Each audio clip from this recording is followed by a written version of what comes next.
ضروري غادي يكون فايت شي مرة حسيتي باللي شي حد كيراقبك من بعيد ولكن ما كيقربش لك. كتحس بالنظرات كاينة، الانتباه والاهتمام واضحين، ولكن ما كيديرش مبادرة باش يتقرب منك، وكأنه كاينة مسافة ما كتشافش بينك وبينه. علاش كيوقع هادشي؟ في الحقيقة العقل البشري ما كيقربش بسهولة كيف ما كنظنوا، فاللاوعي ديال الإنسان كيدير تقييم سريع بزاف قبل أي خطوة. واش الترحيب غادي يكون متبادل؟ واش ممكن يوقع إحراج؟ واش ممكن يتفهم التقارب بطريقة خايبة؟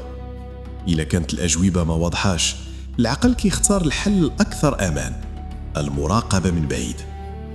لهذا الابتعاد ماشي ديما علامة على عدم الاهتمام، خالات بزاف كيكون دلالة على العكس تماما، حيت ملي شي واحد كيبان عنده ثقة في نفسه أو عنده حضور قوي، اللاوعي ديال الناس كيفترض أنه صعيب التقرب منه، أو أنه أصلا محاط باهتمام كافي.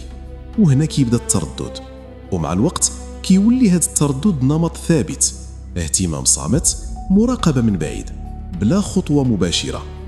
وهنا كيوقع واحد التحول مهم، كل ما كيزيد الحضور ديالك في تفكير الناس كيزيد التقييم ديالك من بعيد، وكيقل التقرب المباشر منك، وكتولي الجاذبية ديالك هادئة غامضة، حيت كتشاف بزاف ولكن قليل اللي كيعبر عليها أو كيبينها لك.